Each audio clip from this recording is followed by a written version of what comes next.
You're listening to the Heart and Hustle podcast. We're your hosts, Evie Rupp and Lindsay Roman. Question for you. Have you ever hit burnout as a business owner? Have you ever dealt with anxiety, depression, or overwhelm because you're trying to hustle your business into success, but simultaneously driving yourself into the ground? If so, today's episode is for you. Please keep listening. We had our dear friend Amanda Coker on the show to share her story and give you a much needed dose of wisdom and encouragement. Today's conversation felt like a real and raw conversation with girlfriends over wine, and you literally cannot skip this episode. I'm serious. Amanda is an Atlanta-based photographer and entrepreneur. She's the founder of Dash Photography, a wedding and senior photography team, and Revive Retreats, wellness retreats for women in business leadership. She believes sharing her journey with mental health and business brings purpose to the pain and empowers women to find freedom in the midst of theirs. We talked about so much with Amanda today. Her story of hitting complete and total burnout mentally about 4 years into her business because she wasn't caring for her body, her time, her relationships, etc., and sacrificing it all on the altar of achievement. She chats about how anxiety and depression stemmed from that and the steps she took to take back her life and her business. Near the end of the conversation, she shares about how 2020 personally affected her, and I can guarantee you will relate to even a little bit of her story. Can we all? It's so powerful. It's real. It's encouraging. Amanda holds nothing back. And I hope after you listen to this episode, you won't feel alone if you're struggling with overwhelm, anxiety, depression, and hitting burnout. It doesn't have to be this way. And without further ado, here's Amanda Coker to share her powerful story.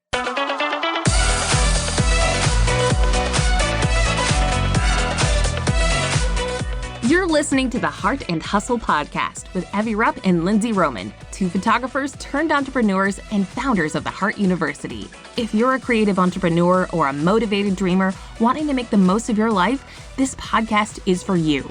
Each week, Evie and Lindsay bring you actionable tools to uplevel your business and life. So if you're ready to step up to the plate and pursue your God-given potential, you're in the right place. You're ready to live your life and run your business to its fullest? Then buckle up, because here are your hosts, Evie and Lindsay.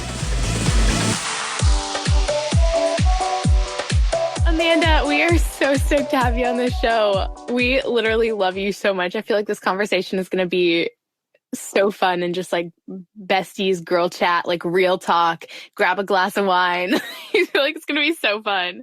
Y'all, I'm honored to be on here. Thank you for having me. It's funny, your email, whenever it came through about the podcast, was such a breath of fresh air and encouragement to me because we were riding a bumpy road last year. And so it gave me some hope that this year was going to be great. So thank you. Thanks for having me.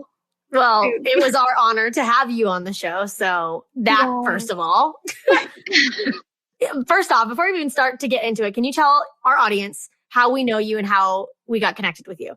Yeah. So Brandon and I, my husband, celebrated 5 years, a couple years ago, and we were wanting to renew our vows in Hawaii. So I was looking for a photographer because as a photographer myself, I want to document those important seasons. And I really wanted something amazing. Obviously in Hawaii, you can't just have, your typical normal photos. So I wanted something epic. And we had booked a photographer who does beautiful work. But then I came across Lindsay. And wait, I did not know that you booked someone before me. Yes. What? I straight up lost my deposit, honey. And wait, yes. That's tea. I did not know this. Mm-hmm. Oh, Yeah. that makes Also, me so honored. You just spoiled that, Lindsay, because now they know they booked with you. Oh, sorry. Hint. So I saw your work, and honestly, if you've seen Lindsay's work, it speaks for itself, but it really represented, I think, me and Brandon as a couple and our relationship, just fun and messy and goofy and adventurous. And that was really what we could go for the pretty, quote, pretty photos, perfect photos, but that's just not us. And so when I came across her work, I was like, this. And so I emailed the other photographer. I was like, hey, love you. Sorry, bye. And ended up booking Lindsay. And it's funny because my husband, I'm definitely the more, adventurous one of the two of us. And Lindsay planned this awesome sunrise hike for us. And my sweet husband did it because he loves me, but it was pitch black and it just rained and it was so muddy. And by the time we got to the top, he was like just breathing so heavy. Oh my, he was sweating and then we were supposed to renew our vows at the top, or like whatever at the top. And I was like, okay, are you ready? He said, okay, I actually need a minute before I can say sweet things to you because I'm not happy right now. So, I think he forgave us though when he saw the photos. That's literally your session is still one of my favorite sessions of all time. Like, well, it's literally so good. It was absolutely worth it. And yes, he saw the photos and he was like, I would do it again. Maybe this time I would like to know what we're doing instead of just waking up at 4 a.m. and telling me to get in the car. But so that's how I originally met Lindsay. And then the inaugural heart workshop I attended in Malibu, which was such a good experience. Being from Atlanta, our market and our weddings are very different than what Lindsay and Evie do. And so I really wanted to just learn more about the adventure market and intimate weddings and all of that good stuff. And honestly, I made some lifelong friends out of that, people I still talk to and learn so much. And it was just a really great experience. And it's so fun to see where you guys are now at the Heart University, coming from all of that. It's been really fun to watch. You guys are OG. I love that. We love you, dude. I feel like we have just stayed connected with so many girls from that workshop. Like so many of those are some of our good friends to this day, just because it was like such a small group and it was like the first workshop. I don't know. It's just, I feel like I've known you forever and like we've been friends forever, which is, we've really only ever hung out in person once, but it's just the relationships formed at that workshop, all of them, but that one too was like so good. I think it's so special whenever you guys were starting something and it was kind of a mutual blending of first time experiences for everyone. So yeah, for sure. So fun. Okay. Well, we are so excited to talk to you today. You are just a queen of, I feel like everything. Maybe it's just because I'm like a fangirl of yours and I'm just like, Amanda's a queen, but you just are incredible. And you have so much to talk about today. So do you want to talk to us, maybe just starting off, like, tell us a little bit about how you got to where you are today in your business and life and like all of the details of, I guess, just like your story so that people have a foundation to kind of dive off into the rest of today's conversation. So I celebrated 10 years in business in 2020, which is wild. I didn't go to school for photography. I graduated from college back in 2009 and then started Dash in 2010. And it stemmed from a really hard season, which I don't try to be dramatic, but I feel like, well, maybe this is just life, that good things and greatness and purpose usually comes out of these seasons of grief or challenge or heartache. And that's the beautiful redemptive part of God's presence in my life. And so I went to school and graduated from college. And during that time, just struggled with some mental health issues while I was in school and had some family issues. And then had a really significant death in my life 2 weeks before I graduated college. And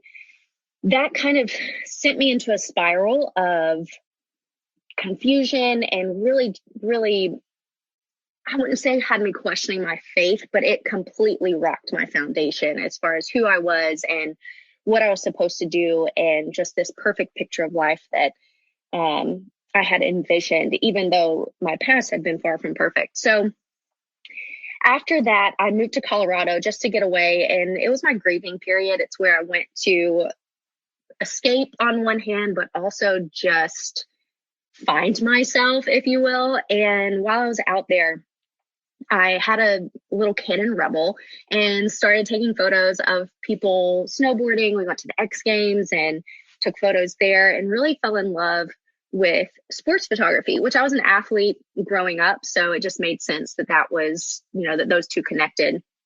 And once I moved back home, I was sitting at the gravesite and I was looking at the birthday and the death date on his tombstone and the dash in between. And I was thinking about all the memories that were wrapped up into that dash and the holidays and taught me how to drive a stick shift and the pranks and all this stuff that was represented in between these, but no one else would know, in between these two dates.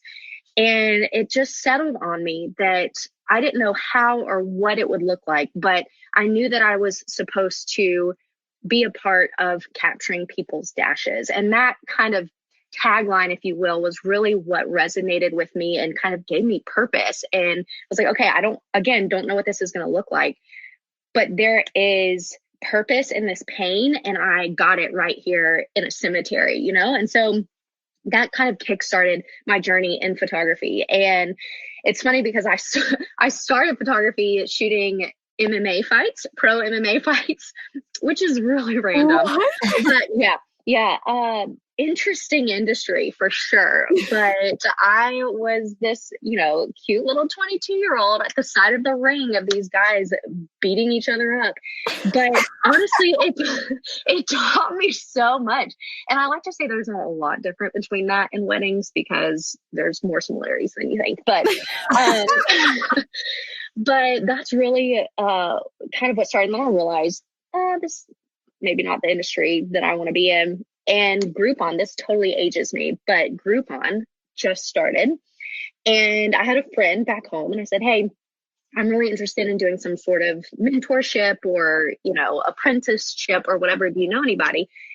She said, well, I was just featured on Groupon, and she was the very first photographer featured on Groupon, and they didn't know how to cap anything or anything like that. So she ended up getting 2,000 1-hour sessions from Groupon. This was like $50 a session. And to that, and she was like, can you just help me? Because she was the same, we graduated together, and she was, kind of fresh too. And so for the next year and a half, we shot 4 and 5 sessions a day from these Groupon sessions. And we shot everything from bar mitzvah portraits to boudoir to senior to anime. I mean, everything you can imagine. Oh my gosh. That was probably like the best learning season of photography that ever could have happened to you. Oh my goodness. I absolutely attribute it to my skill because I had to shoot in any sort of lighting circumstance, any sort of client, any location. I mean, it was wild, but it built a client base nonetheless. And it's funny, I still have a couple of families that have grown with me and I still shoot them 9 years later. Yeah, their kids are teenagers at this point. So that kind of launched my business. And then, well, not my business, but my photography. And then I kind of settled back into the dash, going back to that moment. And that's when I decided to go out on my own. And in 2012, I went full time right after I met my husband. And we are just rolling right along 10 years later. So that's the start of everything. That was probably more detail than you. Oh my God. No, that was everything that we wanted. And just to clarify for anybody that is hearing this for the first time, Dash Photography is Amanda's company. It's our photography company. And so I just want to clarify that just in case anybody was confused on why, basically she told the story of why it's named, your why of why it was called Dash Photography, which literally started, I heard that before. And literally every time you tell that, it makes me cry because it's such a powerful why. And it's such a powerful, literally, I'm going to start crying. It's just such a powerful, it puts meaning to why photos matter and why memories matter. Yeah. And 100%. It's so true. Thank you for telling us that. Yeah, absolutely. And we didn't have a lot of photos. And I think that was one of the things too, that was a motivation for me was, as much as there's such a balance between being present in a moment, but also documenting, moments together because you don't know when you won't be able to be present anymore, So, and it's a motivator on the hard days, and it's the it's the rock that I can kind of sit on whenever as a business owner, which I know we'll get into all of that, but as a business owner, there are really, really hard days. And it is the foundation that I can just go back to and think, okay, this is much bigger than, an angry client or a hard day of bouncing, being a mom and entrepreneurship or whatever. So yeah. I remember the first time you told that I heard it at the Heart Workshop in Malibu. And I'm pretty sure you had every single girl in the room like sobbing, like snot down our faces, couldn't breathe, because it was so powerful. And it marked me in a way that like, I would think of you at times when I was like, I think frustrated with something in my photography business or something. And I would just remember like the dash and like how important like that dash is. And like, that's what we're doing is we're telling stories and freezing memories in that dash. So thank you for just your heart and listening to the Lord and like everything that you've done all these years. I know you've impacted me and Lindsay and all the other girls at that workshop and so many other people. Everyone listening to this, I'm assuming, is probably just like feeling it too. So well, thank you. Well, let's move into the topic, shall we? Let's dip deep. I don't know where that came from. I dip, you dip, we dip. Okay, perfect. Perfect.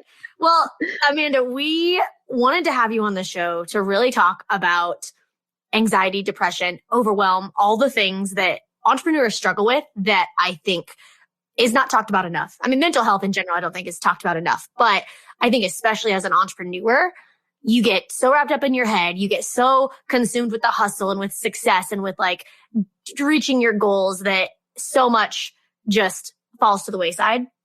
So I would love to start chatting about that. I know that you struggle with this in your career, as honestly, most of us entrepreneurs have at one point or another. So before we dive into this conversation, could you tell us about your personal story of hitting rock bottom around like 2016 to 2017? Yeah. So, you do the math. I was about 4.5 years into full-time, photography. This was after the Groupons were done? Oh, yes. Thankfully, I had graduated from Groupon sessions. And I was, as most photographers do, I was a one-man team. And I was trying to do everything. And it's so funny because a lot of entrepreneurs think that in order to be successful, that you have to be good at marketing and social media and client relations and bookkeeping and taxes and all of these things that in any other business take multiple humans with multiple skill sets. We just take that on. We're like, okay, I have to do all of these things. I have to learn how to be awesome at all of these things. And I was there. And so I had gotten to a point where I was completely maxed out from a time perspective. I had horrible time management skills or lack of. And I don't know if we have any Enneagram people here, but I'm an 8 on the Enneagram, which is, as a woman, is usually kind of frowned upon. Because I've heard it said that men who are 8s in the workplace are called bosses and women who are in the workplace who are 8s are called a different B word. So, so I am just very much nose down go-getter. And I am kind of going back to why people feel the need to adapt this hustle mentality. I think it can be a myriad of reasons. And for me, I really had to, I'm jumping ahead a little bit, but I really had to dig into the root of why I felt the need to achieve so deeply and why I felt this desire to be a success story. And I can talk a little bit about that further on into the journey, but I was determined to be a success story, and I was determined to prove a lot of people wrong in what they thought that my life was going to be because of the environment that I grew up in. And so I got to the point where I wasn't sleeping well. I started having breathing episodes and went to the doctor, and I was like, I guess I just have asthma because, I'm 28 years old and developed asthma all of a sudden. And so I was using an inhaler to go to sleep at night because I just couldn't settle down. I was having heart palpitations to the point where my husband could put his hand on my chest and literally his hand would move. And I didn't recognize these sirens that were going off in my body. And so I just kept pushing to the point that I just hit full on burnout. And I think so many people get to the point of burnout before they make a change. And so one of my biggest purposes now after this experience is helping people and encouraging people to recognize these sirens before they get to the point of needing an epic restart or help, honestly. So it was affecting my marriage. I had gotten to the point where I was on edge all the time. I had zero patience. Brandon would ask me what I wanted for dinner, and I would literally just lose my S because my brain, I couldn't imagine a cup that's completely full, and any small amount of water drop is going to make it overflow, and it doesn't even have to be anything significant. And so that was the point we were at. And obviously that took a toll on my marriage. So I decided the end of 2016 that frankly, I was done and I was tired. It wasn't worth it anymore. And as much as I believed that this was my calling and there was divine purpose in this, it wasn't worth what I was experiencing on the inside. And so that took a turn into depression, which I had struggled with before. And all of this stuff and I was having health issues. I was having digestive issues, and we weren't necessarily trying for a baby at this point, but it resulted in fertility issues. And all of this stemmed from this desire to achieve. So once I recognized that it was either my health and my marriage and my business or like everything falling apart, I decided to get some help. And so I got into some really intense therapy and started that multiple times a week. And then I just started saying no to literally everything. I quit. I had social, like I was a small group leader and stuff like that. And I got out of all of that and just got back down to getting some time back so I could reflect on what is going on inside of me. And through therapy, and this is what I think, and y'all can cut me off at any point, but one thing that I recognized was I came from a very performance-driven home, and one that I never felt good enough. And I never felt like my abilities and performances outshined what I could have done better. And so that was at the root of why I felt this need to prove that I am good enough and I can be a success story. And just because I come from a broken home doesn't mean that I'm going to be a statistic. And so it was much, much deeper than just wanting to be good at my job and make a lot of money, you know? And I think a lot of people don't recognize the connection there, because there is a connection there a lot of the time. So that was a turning point for me, for sure. But it was a very ugly turning point. Dang. Well, thank you for sharing that. I resonate. I never hit burnout, but I resonate so much with that feeling of wanting to achieve. And growing up, I always had the mindset of like, oh, when I have my like 10 or 20 year high school reunion, like I want to be a famous rock star. Like that's literally, and maybe not a rock star, I can't sing, but like just that mindset of like achieving and becoming, what did you say, a success story? Like, yeah. That's so not relatable. Becoming a statistic, yeah. Right, not becoming a statistic. Like I would look at the people that stayed in my hometown where I went to high school after, and I'd be like, oh, how sad you didn't go off and do something with your life. Not that going off, just because you moved doesn't mean you go off and do something in your life. Right. But I think that is a huge thing that probably resonates. It resonates with me a lot, and it resonates, I think, with a lot of probably of our listeners. Mm-hmm. Totally. And I get that as far as the small town mentality. And it doesn't make, there's people have thriving lives in, staying in their hometowns and whatever else. But I was very similar to that. And what's wild is this is random, but I couldn't go back to my hometown for a long time because I got so anxious being there, like driving when I would see the city limit. And there was a lot of trauma involved in those city limits, but yeah. And I looked down on people for saying, I'm like, why would you want to, ew, what are you doing? And which is so wrong on my end, but I totally get that for sure. Yeah. I feel like this is a conversation that even, maybe it's just me in this season of life that I'm in, but like, I feel like I've been having these conversations with so many friends lately about just, I guess, like the effects of pushing too hard and the damage that can come from that, and kind of reassessing like what is our foundational. Maybe it's just God trying to speak to me in this season. Like, to me, I look at my season and I'm like, no, I feel like I have like really good rest times and like, I have good work-life balance in my opinion. But for some reason in this season, I'm getting like signals left and right, or conversations left and right of like pushing too hard will, like for too long, unhealthy ways will equal burnout. It will equal infertility. Like I don't know if you've read the book, Amanda, but I'm reading the book Woman Code right now.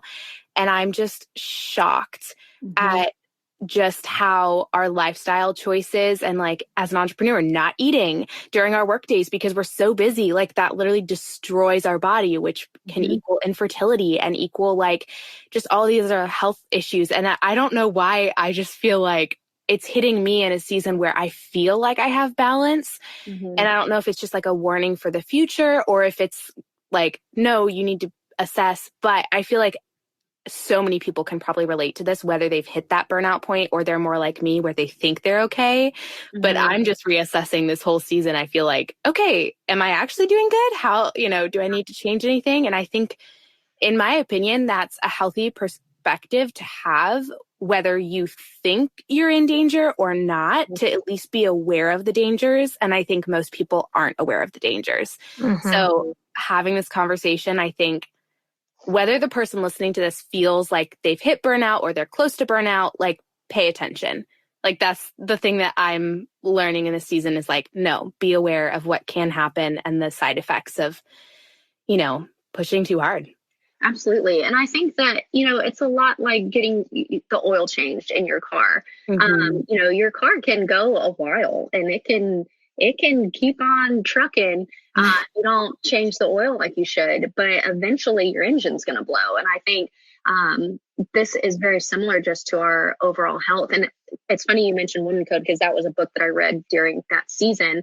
And it is crazy. And something I do want to point out is, if you are, like, oh, I'm fine, I can stay up, I can burn the candle at both ends in the early mornings and late nights. I don't have time for rest, because that was something for me. I was like, I can rest once I make it, whatever that means. I can rest when I die. And what I didn't realize is the physical trauma that I was doing to my body, because if you are under stress, and this is just a little biology for you, if you're under significant amount of stress, it's the same as your body being in fight or flight mode. And so if you're constantly in fight or flight mode, you are pumping out cortisol and adrenaline, which is then triggering your liver to produce glucose for energy, because your body's preparing to run from a bear when you're just trying to return your emails, So, and you do this over and over and over for weeks and months and years, stuff starts shutting down because your body can't sustain itself when it's constantly in that state of mind or in fight or flight. So I really encourage, and Evie, I think for you, it's just, you have really seemed to have, just from what I've seen on social media, healthy habits, like you said, and boundaries and whatever else. And I think it's easy for us to get comfortable. And I know I've still had to go back and check myself even after this season of, okay, am I drinking enough water? Am I saying no to things? Because I'm in a good spot, it's easy for me to be like, okay, yeah, I'm going to do this, take on these projects and launch new things and whatever else. But then I get right back to where I was. And so I think it's just important to have this foundation that you go back to and you recognize signs so that you can, in the future, you can stay healthy even when you feel like you are doing okay.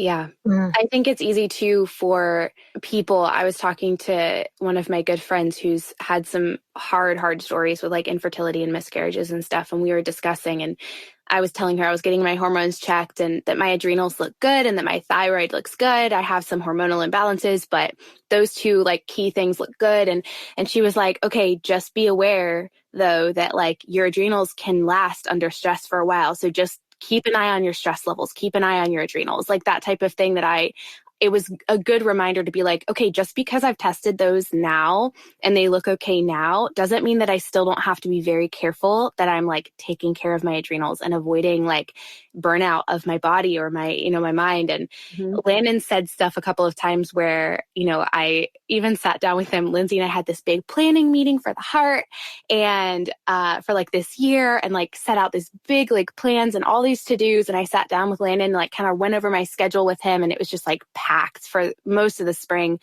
And he's like, you're just coming off of like a bunch of big launches and a hard year of 2020, and you're going straight into like something else. And he's like, when are you going to slow down, like not be launching something? And it kind of made me pause, because I was like, well, I have good boundaries during my days. Like, I take the evenings off and the weekends off. And he's like, but you can't go from launch to launch to launch to launch. And it was just like, I think there's moments and things where I'm like, okay, I'm so not perfect. And I think the danger for me is to think that just because I have like good routines that I can avoid like burnout or whatever. And so even hearing this conversation is like, yes, okay, like launch to launch is probably not the best idea. Maybe we should reevaluate that. So yes, I'm excited for this conversation. And you might see, I feel like it's in stages. So you might be experiencing physical symptoms, and then once those go away, then you would start experiencing the mental symptoms. And that's really what happened for me was, by ignoring all of these physical signs and signals, it just wrecked my mind and my mental health. And I think people don't think that it's all connected, and it is. Like your emotional and physical and mental and spiritual health it's all intertwined, which is the beauty of how we're created. But it's also one of the reason that it's so important to keep all of that in check. Yeah. If you are loving what you're hearing on today's episode, then we wanted to share something else you might love, The Heart Shop. It's our digital resource online shop for creative entrepreneurs. The Heart Shop is your one-stop shop for all of our online courses, luxury website templates, PDF guides, social media graphic templates, and illustrations.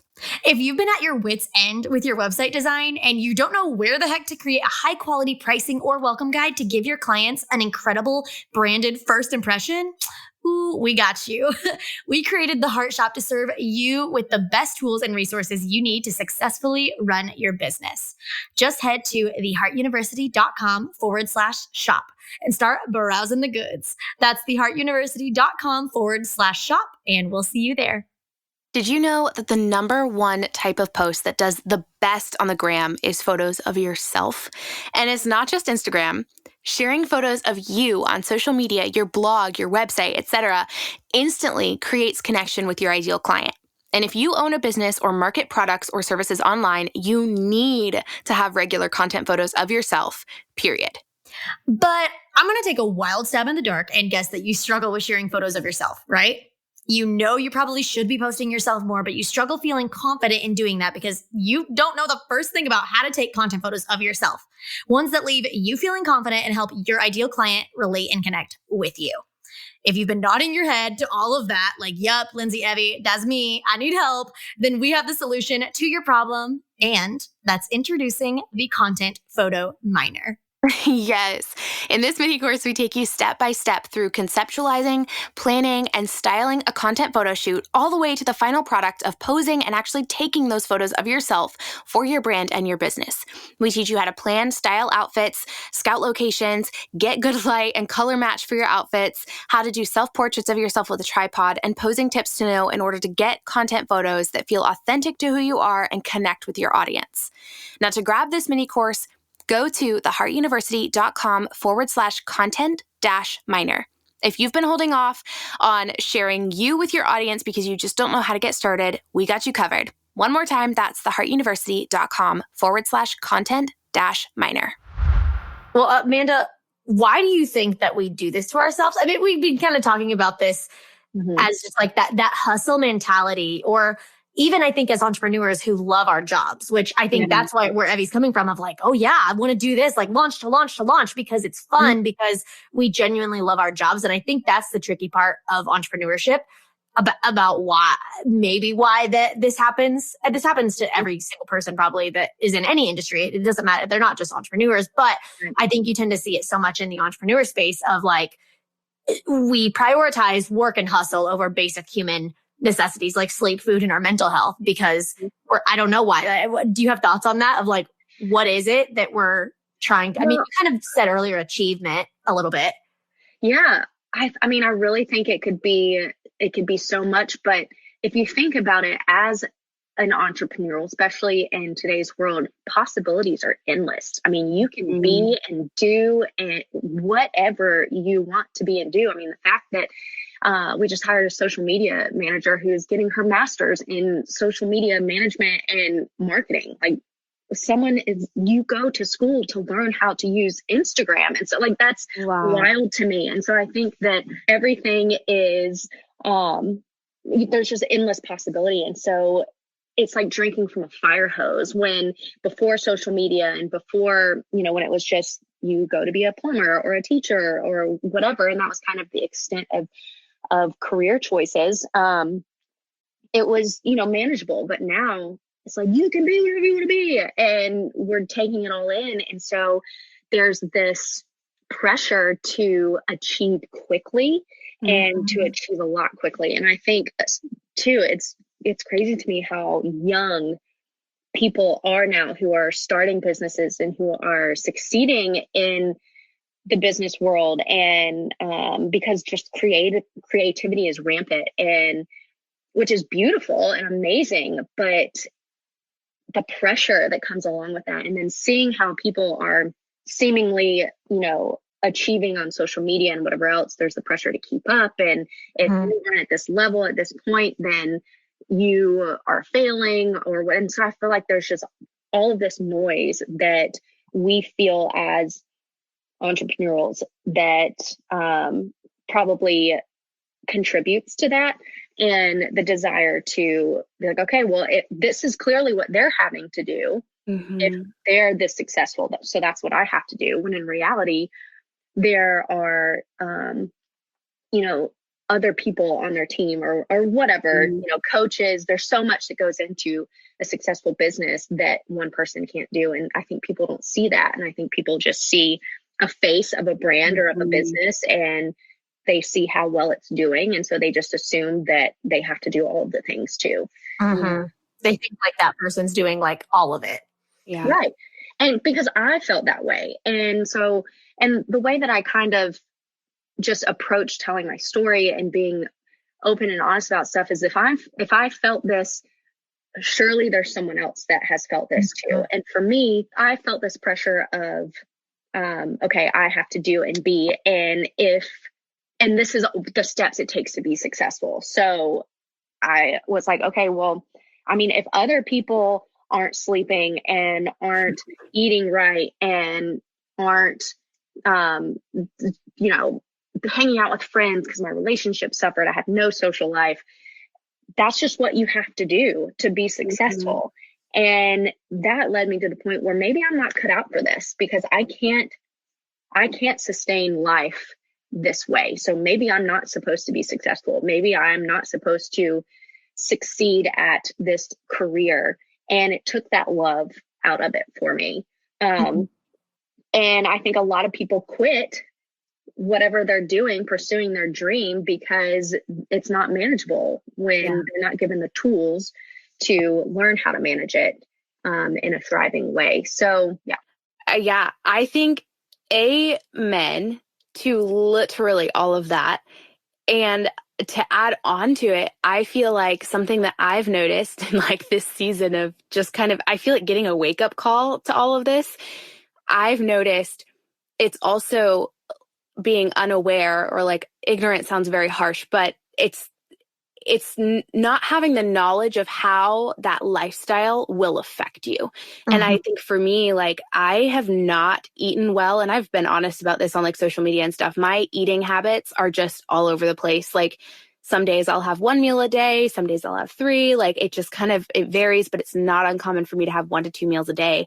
And as I'm kind of like going through woman code and going through all these things, I'm like, oh my gosh, like, I don't know how my body stayed functioning the past like 4 years on like 1 to 2 meals a day that are just hodgepodge thrown together, like typically breakfast and nothing else. Like, I didn't know how that could affect me. I knew that like sleep was so important, probably because I've read books on sleep and like I find it fascinating, but I knew sleep was important. I knew rest was important. I didn't know like eating well is important and how I eat and like just different things. Like, I grew up in an organic, like, eat healthy, homegrown, homemade, like all sorts of food. So I think I just took that for granted. Like, I thought I knew how to eat healthy. And now I'm like, oh my gosh, if I don't change something, I'm going to destroy my body, which will destroy my life. Like, so I think it's the combination of like this pressure to perform and to achieve and like these standards that the world has almost set. And then also the unawareness of the effects of sacrificing basic human needs. Like, we don't realize how that can destroy us. So because on social media, you don't see the effects because no one's going to show the ugly effects of what a hustle life, of what the glamorous life of doing all these things actually looks like. Yeah. I think I realized it, Evie, when we shared a reel, like, I think in December, it was like an introductory to the Heart team. And the amount of people that were like, I had no idea you had 10 people on your team. I thought it was just you guys and like one other person. And I'm like, that's the lie that's being portrayed, which maybe that's just our fault and we need to talk about it better. But like, that's the lie that we could do everything that we're doing with the Heart and people assume. And our other businesses. Right. And our other businesses. Oh, and Lindsay has a kid. She must just be like a rock star mom. Like, no, I'm a rock star mom because I don't do a majority of the Heart. It's just all of that. Like, I think we need to be more open to everyone. Like, I don't know. There's such a thing, I think, like you said, Amanda, with just like the presence of social media and allowing that to be or have flexibility in what you do. You can do anything, but also with that comes the pressure to perform also on social media or online. Yeah. And I think too, I mean, yes, you know, we have the responsibility to a degree to show that kind of stuff, but we also have a personal responsibility to research and learn how to properly run a business because there are resources out there and there's education. I mean, you can find anything. You guys have a great resource. There's YouTube, like you can find the resources you need to helpfully run a business. And I think there gets to a point, and for me, I got to the point where there was no more excuses for my unhealthiness. Like, I had to take that into my hands. I had to take responsibility for the poor decisions and the poor habits and whatever else. And it's not, you know, a shameful thing. It's just, like you said, I was ignorant. I didn't know. I was a physical education and psychology major. They don't teach you. I played volleyball as one of my classes, like in badminton. They don't teach you how to run a business. And so it came to a point where I had to take responsibility for my health. And that was when I really started seeing true success, because the most important part of your business is you. And if you're not taking care of you, everything else is going to crumble. It's like the foundation of a house. You're going to see the effects of a poor foundation all throughout the house. And sure, it can look amazing from the outside, but it's crumbling on the inside. And so I do think that there is a level of personal responsibility there too, that if you are pursuing a dream and if you are wanting to reach a certain level or do a certain career, like, you have the responsibility to steward that well and to manage it well. Amen. Amen to that. I'm just like soaking it all up. I feel like I'm having a chat with like a best friend and I'm just like, okay, tell me everything you know. And it's great. Well, speaking of though, kind of like you saying like you had to start taking responsibility, do you want to maybe share a little bit of how you got out of the rock bottom season of like burnout and all of that? Like, what did you start to do well? And what do you feel like going back, or like somebody listening to this, that you would recommend them starting to do if they're like approaching that season or in that season? For sure. So a couple of big steps that I took at first was I cleared my calendar. I had it was me and I meant to mention this earlier, but Katie interned for me, and she's now basically, she runs Dash on the day-to-day basis, but it was just her and I. And so I cleared my calendar and I hired a kind of day-to-day manager, schedule keeper, whatever. And I gave her freedom to block off times, to, block off days, to say no before even bringing me opportunities, and kind of let someone else take the burden of saying no, because I clearly just wasn't great at doing that. So that was a big step.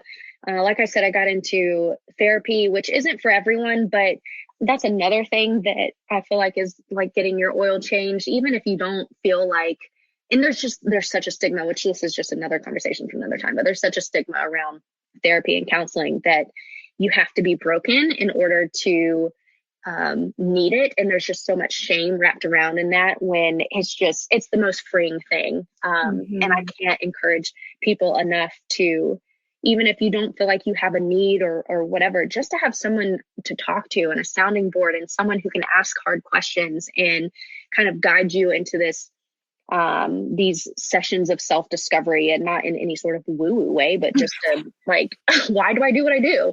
Or why do I think this way? So I started that. I started working with a hormone coach because, my hormones were completely out of whack, which is a result of that excess adrenaline and cortisol. And so I started trying to address my physical health as well. And Brandon and I had some really, really hard conversations and overhauled some areas of our marriage. And I had to repair relationships and friendships, because in my full steam ahead, I didn't realize the damage that I was leaving behind me, and in the wake of my drive, which, is looked at as a good thing. And it is a good thing. It's why I am where I am, but it also can be a weapon if it's not stewarded well. And so I had to repair some of that. But within the business, I, again, hired a day-to-day manager.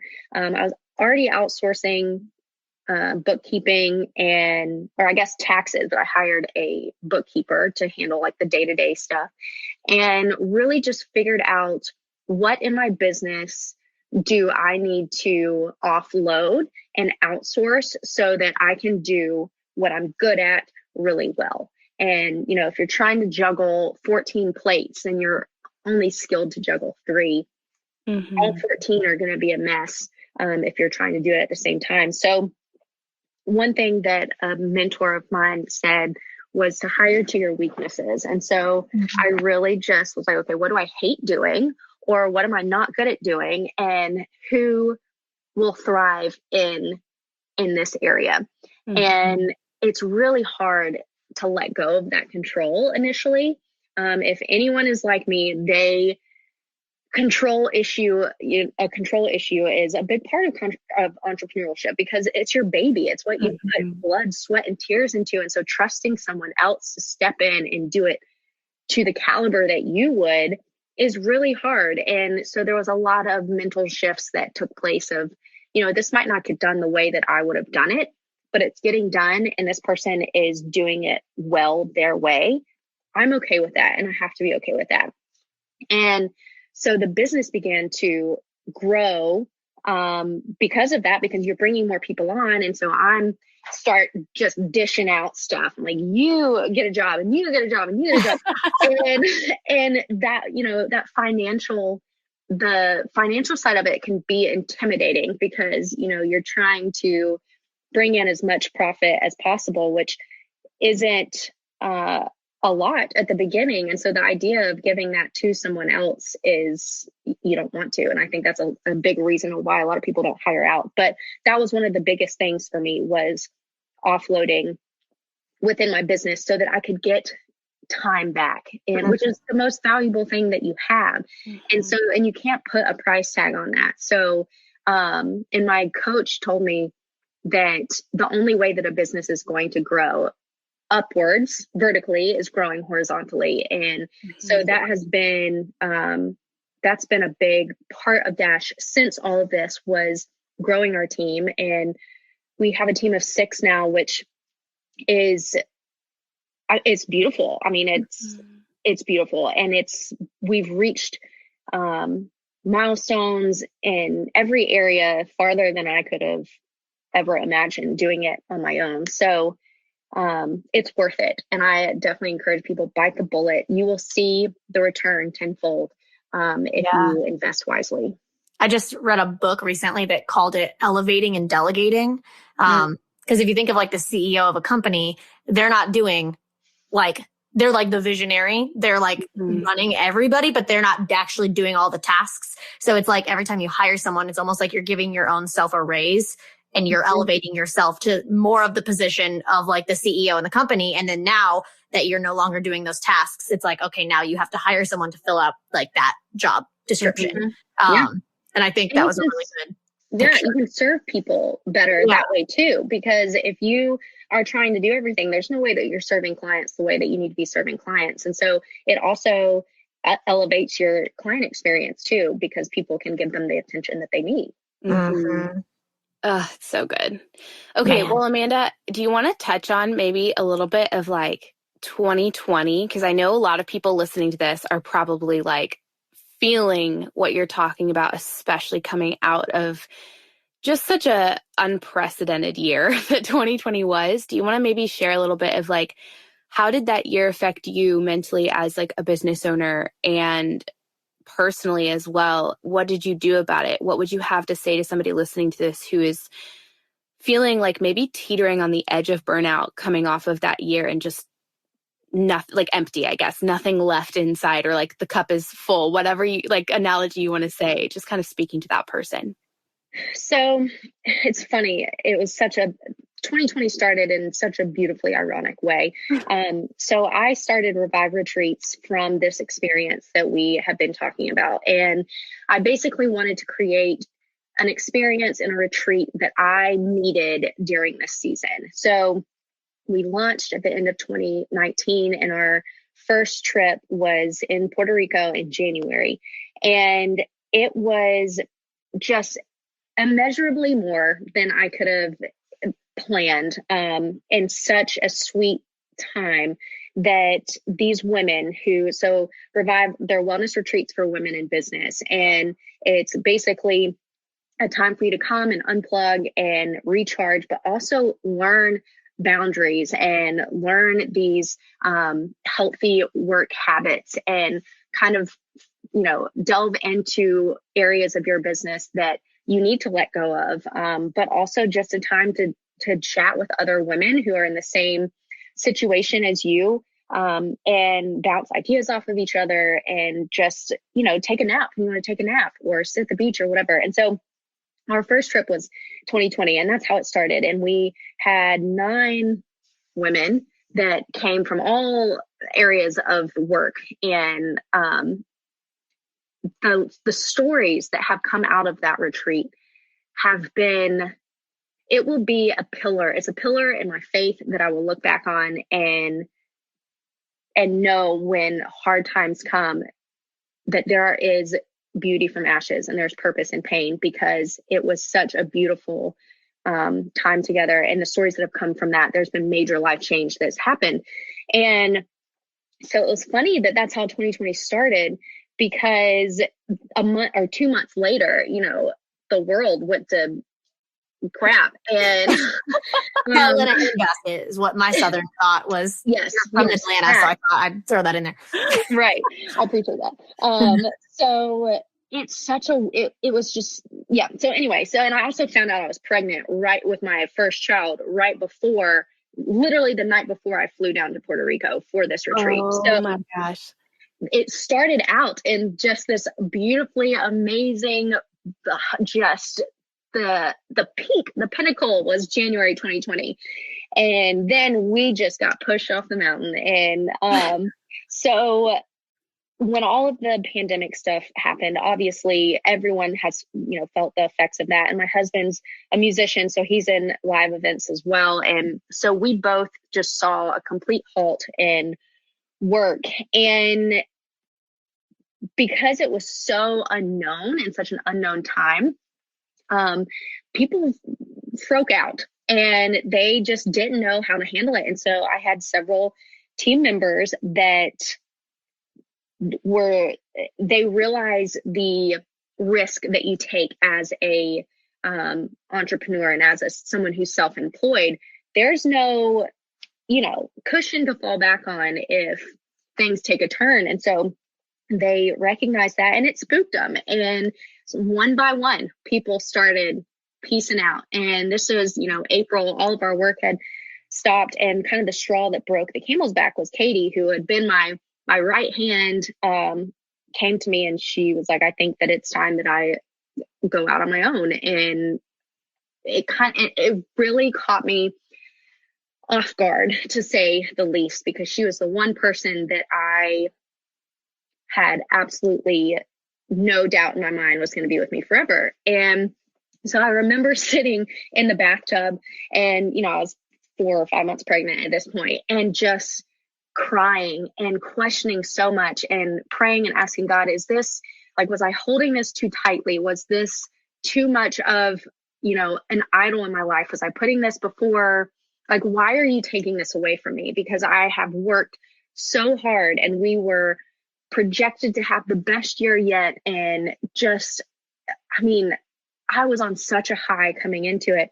And I felt so abandoned in that moment that in reality, it wasn't that at all. It was life. That happens. Life happens. There's not necessarily a specific reason why bad things happen. Well, anyway, so I could go on a spiritual tangent there, but rein it in. So anyway, that was a second turning point, because that kind of triggered going into this spiral of depression and anxiety on a whole different side of the spectrum from what I had experienced in burnout. This was, okay, now what? Because I have a baby on the way. My husband doesn't have work. My team's leaving me.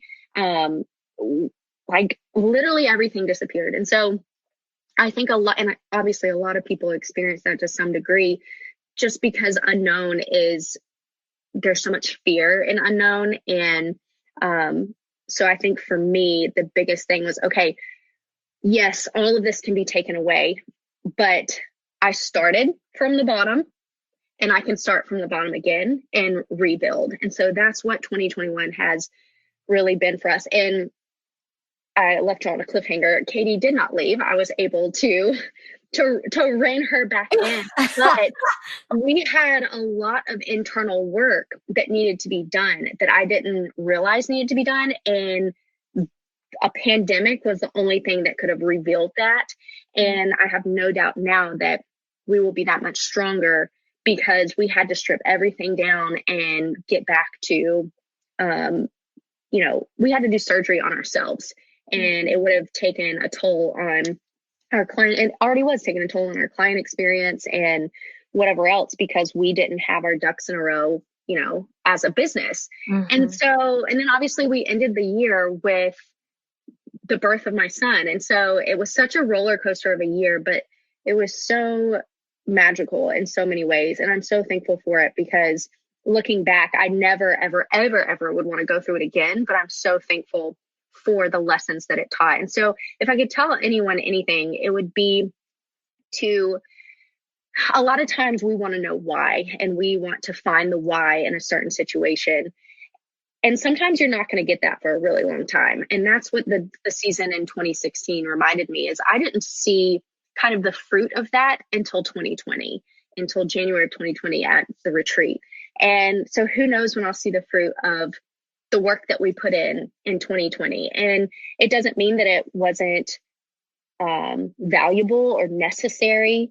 It just means that you have to trust the process and trust that you are putting in the necessary work. And so it's okay to sit in it for a little while. And I allowed myself to just sit in that dark spot for a little while. And I think that that's something too. We automatically want to be like, no, happy, joy, like snap out of it, whatever. And sometimes it's okay to just sit there and let it soak in. And that's what I did with that night with Katie. I just sat there and I let all the tears out and the questions and everything. And then the next morning I said, okay, now we get to work. How do we fix this? What are the steps that we need to do?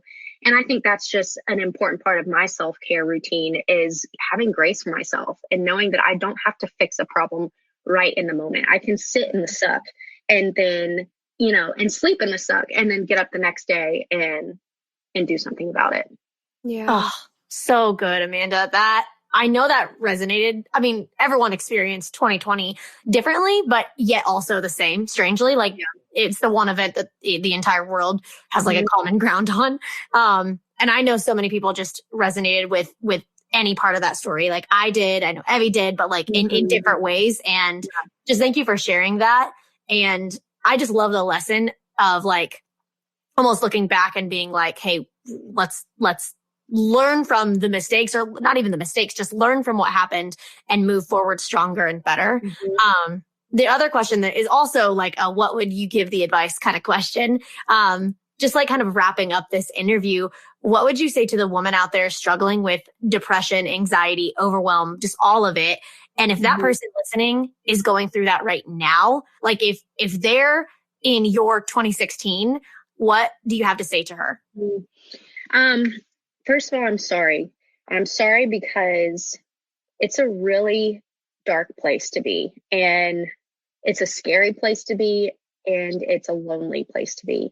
And so I want you to know that you aren't alone, that something that can be so isolating is one of, I think, the biggest enemy, or the biggest tools that the enemy uses in that season, is just this sense of loneliness and isolation. And I would encourage you to find someone that you can talk to, whether it's a professional or a trusted mentor or whatever, because as you start to speak on these feelings and on these thoughts and whatever else, they lose power. And I truly believe that whether you are a, spiritual person or not, like, words have power. And so as you speak these fears or just whatever it is that you're struggling with, I promise you will start seeing light at the end of the tunnel. And I kind of viewed it as being in a wilderness and just kind of wandering around. And I eventually just got to the point where I just sat and started playing in the dirt. And then I started telling people and recognizing, okay, I'm not the only person experiencing this. And so as you can start bringing people into your story, power is in that, and you can start having the energy to get up and start, walking through the wilderness again. And you might stay in there for a little bit, but at least you're up and moving and you're walking. So you're not alone. There's help out there. It is not a part of running a business. I think so many people think that it's part of their job description as an entrepreneur to suffer and to not get sleep and to not take care of themselves and to not have relationships. It's not a part of your job description. So you need to turn and address that, because it will wreak havoc on you and your business. But again, the most important part of your business is you. And so if you're not taking care of you, then everything else is mundane and is useless, because at the end of the day, like, if you crumble, everything else is going to crumble. So I would just encourage you to kind of turn and pick up your head and turn and self-reflect and not just grind and keep going, because it's easy to try to push through all of that by achieving, and it's not worth it. It's not worth your health. It's not worth the effects that it'll have on your health and your relationships and whatever else years down the road. And you might think that it's not that bad, and that's dramatic and whatever else, but it's not. Brene Brown says your body keeps score and it always wins. So whether it wins today or in 5 years, it will win. Yeah. I could literally sit here and talk to you for hours. I feel like I've just gone on and on. I've kept y'all way longer. No, it has been. It was needed. So good. So good. You have so much to say. And I think there is just something on you, which clearly I think you already know this, like starting Revive and whatnot. But there is something that you have that you are able to give to other people by your life experiences and just your wisdom and just who you are as a person. And you just, I feel like truck, I don't even know. You just like dumped on us today in like the best possible way. And I don't even have words for, like, I feel like the different little pieces of like, I feel like seeds just dropped all over in different areas where like I'm now going to like go and little water them and like just see what they turn into and kind of like soak in it and sit through it. And I'm guessing if I'm feeling that way, I think Lindsay probably is, because we're basically the same person. And I'm also assuming our listeners are probably feeling that too. So for the girl who is, or the person who is listening to this and is just resonating so deeply and wants to connect with you more, follow your journey, learn from you, maybe learn about Revive retreats and come to one of those, where can people find you and connect with you? Well, I'm on Instagram, and that is where I share the most. I don't know. It's a safe place for me, which is weird because, you wouldn't think that about Instagram. But Amanda W. Coker on Instagram. And guys, I just got a TikTok. So, wow. Yeah, I fought it as long as I could. And my sweet little social media gal was like, you need to start doing dances. And she taught me how to do the woe or throw the woe or whatever. So you can find me on TikTok, Amanda W. Coker as well. And then amandacoker.com or reviveretreat.com, which is linked in all of those places as well. Perfect. Well, Amanda, thank you so much for being here with us, for sharing your heart, for being vulnerable, going deep. I took so much away from this. I know our listeners did as well. And yeah, I can guarantee like you probably just changed some lives. This conversation has been so life-giving, and I genuinely cannot wait for people to listen to it. So thank you so much. Thank you so much for having me. It was so good to chat with you all. We love you. It's mutual.